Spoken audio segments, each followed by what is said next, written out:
Hello नमस्कार, मी सुप्रिया आणि तुमच्या नवीन ब्लॉगमध्ये आपल्या मनापासून स्वागत करते। तुम्हाला आजचा दिवस सुखाचा, आनंदी आणि आरोग्यदायी जाऊ। तुम्ही जी काही स्वप्न पाहिली असतील ती सगळी स्वप्न तुमची पूर्ण होत। आणि बघा आता ना दुपारची वेळ आहे आणि माझ्याकडे लगबग चालू आहे ना, शेंगा म्हणजे सकाळी भिजत घातल्या होत्या आणि आता धुवून घेते मी।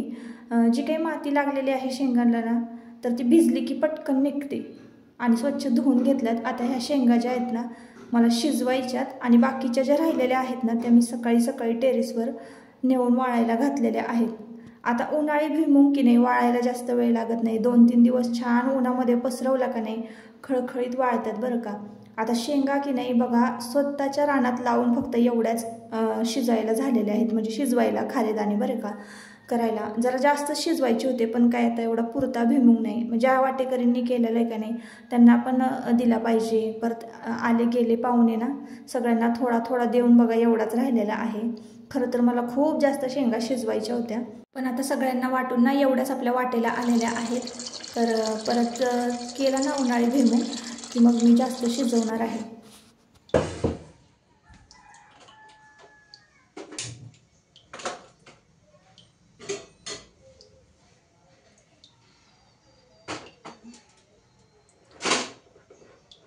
कोणाकोणाला असे शिजवलेले खारे शेंगदाणे खायला आवडतात नक्की कमेंट करून सांगा। आणि ज्यांच्याकडे शेतात होतात ना तर ती काय करतात, ते ओला भुईमूग निघाला ना की छान मस्त मीठ घालून शिजवून ठेवतात आणि मग वर्षभर आपल्याला हे शेंगदाणे पुरतात बरं का। खारेदाणे उपवासाला खायला म्हणा, असे विकतचे खारे शेंगदाणे आणून खाण्यापेक्षा ना हे भुईमुगाच्या शेंगा खाल्लेल्या कधी पण चांगल्या। आणि एखादी भाजी जर आपली आवडती नसेल आणि आपल्याला त्याच्याच बरोबर जेवायचं असेल त्या भाजीबरोबर तर ह्या शेंगदाणे फोडून खायला म्हणजे तोंडी लावायला उपयोगी पडतात। तर मीठ थोडं कमी पडलं होतं म्हणून मग मी पुन्हा एकदा मीठ घातलं, अंदाजानेच मीठ घालते। मागच्या वर्षी म्हणजे गेल्या 2-3 वर्षापूर्वी ना तुमच्या दादांनी आणि सासूबाईंनी शेंगा शिजवल्या होत्या ना त्या इतक्या खारट झाल्या होत्या आणि त्यांनी चुलीवर शिजवल्या होत्या। आता ह्या वेळेस खूप कमी आहे म्हणून म्हटलं चला कशाला भांडी काळी करत बसायची, गॅसवरच शिजवलेला आहे। जर 2-3 पातेले मोठे शेंगा असताना मला पण चुलच पेटवावी लागली असती, कारण गॅस भरपूर जातो। नाचो पेनके नाचो तुझी पण दिसते माझी नाही दाखवायचं नाही। कसा एकमेकाच्या उरावर बसताय हा सुट्टीचं, कशी मस्ती चालू आहे। सुट्टी नाहीये, शाळा सुट्टी आता सुटलेली। आता मग सुट्ट्या लागल्या म्हणून असं करणार का तुम्ही? अरे लागल त्याला, एकच पेपर आहे आमचा डब्ल्यूई। बर गळलेला पेपर लागेल आम्हाला। हे काय काय पाहिजे ते आत्ताच भरून ठेव हा। आणि ना सुट्टी डब्ल्यूई आणि ना त्याचं ना क्रियॉन आणि ना ग्लास। गेले 2-3 दिवस झालं तुमचे दादा की नाही मुंबईला गेलेले आहे काही कामानिमित्त, तिकडनंच येताना दिवाळीची शॉपिंग करून येणार आहेत।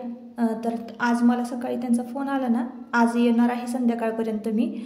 तर मग म्हटलं चला येता येत ना तर आपण दिवाळीची जी काही स्वच्छता आहे ना ती करून घेऊया। नेहमी आपण किचनपासूनच सुरुवात करतो, पण मी श्रावणामध्ये ना किचन इतकं स्वच्छ केलं होतं, नवरात्रामध्ये सुद्धा केलं होतं। तर आता काही करायची गरज नाही आहे, पण तरीसुद्धा मी वरवर किचन स्वच्छ करणार आहे, कारण आपण दिवाळी वगैरे करतो पदार्थ तर ते डब्यात भरावे लागतात, मग डबे पण स्वच्छ असले पाहिजे। तर ते नेक्स्ट टाईम बघू, पण आता म्हटलं चला आपली स्वतःची बेडरूम क्लीन करून घेऊया, कारण ना किचन आणि हॉलमध्ये स्वच्छता करता करता बेडरूम पाठीमागे राहते। तर आता मी करत होते, तर आता सुट्टीचे दिवस आहेत तर मुलं मध्ये करणारच आणि ह्याने तर काही व्यवस्थित केलं नाही, मला काही त्याचं काम पटत नाही। तर मग शेवटी तो कंटाळून गेला आणि मीच म्हटलं चला आता स्वच्छता करूया, सगळी साफसफाई जाळ्या जळमट आधी काढून घेतली। तुम्हाला कॅमेरामध्ये दिसताना काहीच दिसत नसेल, पण इतकं भिंतीला सुद्धा जाळं लागलं होतं, म्हणजे भिंतीला कानाकोपऱ्यात तर लागलंच होतं, पण अशा उभ्या भिंती आहेत दरवाजाच्या पाठीमागे अलीकडे भरपूर जाळ्या होत्या भरपूर। तर ते सगळ्या जाळ्या जळमट काढून घेणार आहे आज आणि संपूर्ण बेडरूम ना आज मी क्लीन करून घेणार आहे, कारण बरेच दिवस झाले ना श्रावणापासून मी जाळ्या जळमटच काढली नाही, झटकलीच नाही, कारण दादांचं म्हणजे तुमची तब्येत बरी नव्हती ना तर दादा सतत बेडरूममध्येच असायचे। तर इकडं बघा खिडकीमध्ये तुम्हाला किती धूळ दिसत असेल. असं काही बघितलं ना मला तर अजिबात म्हणजे असं वाटतं ते कधी स्वच्छ होतं एकदाचं. आणि कितीही वेळ लागला ना अशा कामांना तर मी अख्खा दिवस स्वच्छता म्हटलं तरी करू शकते. आणि मला ते असं वाटतं की कधी स्वच्छ होतं आहे. तर ही एकच बेडरूम आहे ना, त्याला जवळजवळ मी 3-3.5 तास साफसफाईच करत होते. जाळ्या जळमटच काढत होते, झटकतच होते. तर दोन्हीही खिडक्यांना स्वच्छ करून घेणार आहे आज मी बेडरूमच्या. आणि बारीक सारीक जिथं कुठं असेल ना ते सगळं जाळं जळमटं मी आज काढून टाकायचं ठरवलेलं आहे. सध्या व्हॅक्यूम क्लीनर आहे ना माझं बिघडलेलं आहे, त्यामध्ये मोती अडकला होता. एकदा मी सोफा क्लीन तेव्हा मग ना मी नेला बाहेर दुरुस्त करायला, तर तो काही दुरुस्त झाला नाही. मी ऑनलाईनच मागवला होता आणि मग म्हटलं परत कुठं रिटर्न पण करता येत नाही ना, म्हणून सध्या तरी इलेक्ट्रिक वस्तू तुम्ही ऑफलाईनच घ्या, म्हणजे कसं दुरुस्त तरी करता येतं किंवा तक्रार तरी करता येते जर वॉरंटी कार्ड असेल तर. तर हा व्हिडिओ मंगळवारचा आहे. सुरुवातीला तुम्हाला सांगायचं मी विसरले.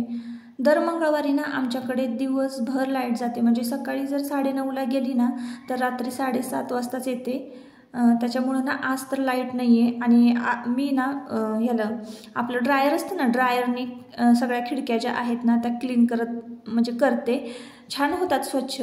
पण आता आज तर लाईट पण नाही आहे, त्याच्यामुळं ते पण मी करू शकत नाही. तर मग माझ्याकडे अशा पद्धतीचा ब्रश आहे ना, त्यानेच मी ह्या खिडक्या ज्या आहेत त्या क्लीन करून घेणार आहे. आणि अगदी होतात, थोडासा वेळ लागतो. जर ड्रायर असतं ना तर हे सगळे कामं पटपट झाले असते, फक्त वेळेचाच प्रश्न आहे.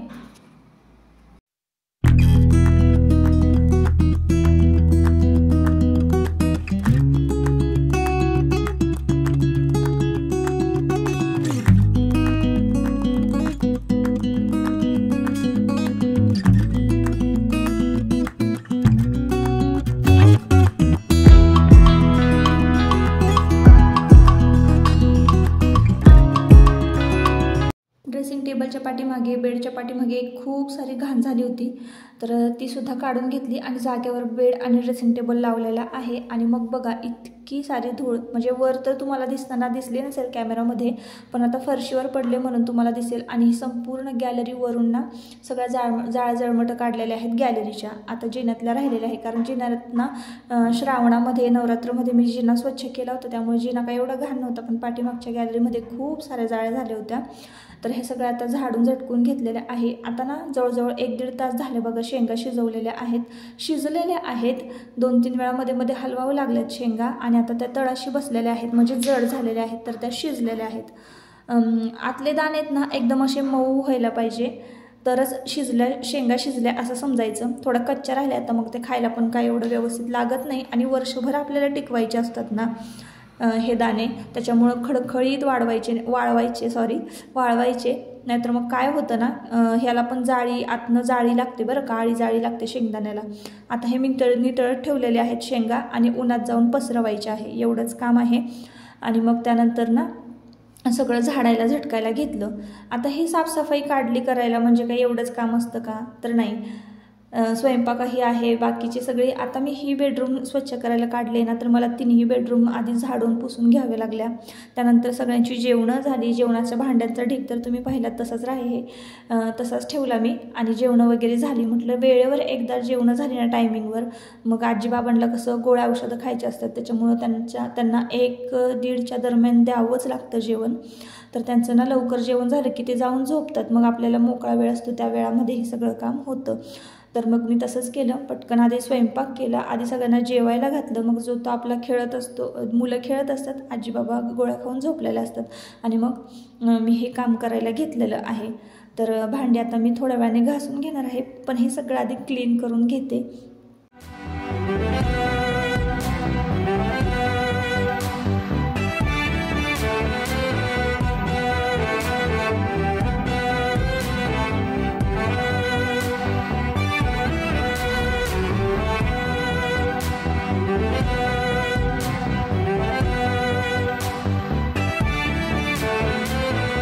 आता खूप हलकं वाटत होतं बरं का.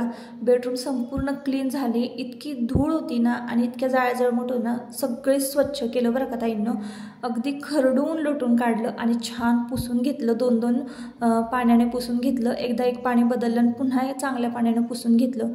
एवढं भारी वाटत होतं ना त्या बेडरूममध्ये. आत्ता संध्याकाळी आज ना मला खूप छान झोप लागेल, कारण झोपले ना की नेमकी कोपऱ्यामध्ये जाळं दिसायचं मला आणि असं वाटायचं की आता उद्या नक्की आपण ही बेडरूम स्वच्छ करू आणि दुसरंच काहीतरी काम लागायचं. असंच व्हायचं माझ्याबरोबर. फायनली आता दिवाळीची सुरुवातच साफसफाई म्हणजे बेडरूमपासून झालेली आहे.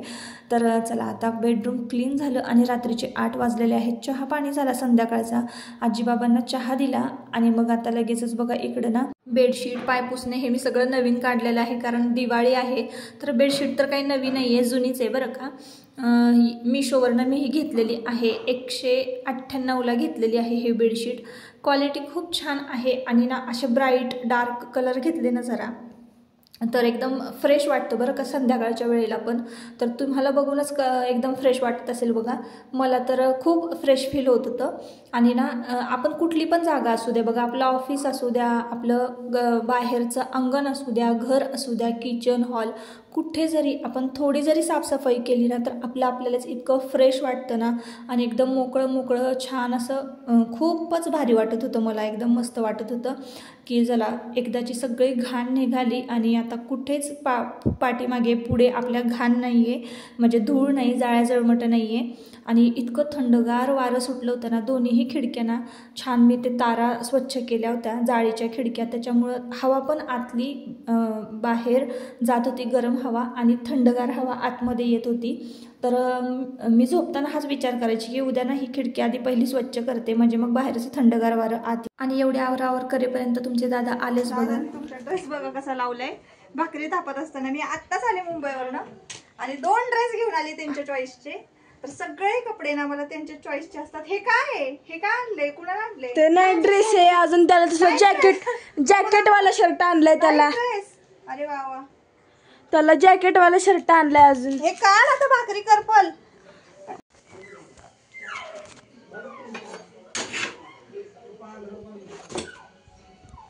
वाग्या वाग्या काय कोण आलाय? वाग्या, मी आणि मुलं जेवढी वाट बघत नाही ना तुमच्या दादांची, त्यापेक्षा जास्त वाट ना वाग्या बघत असतो बघा.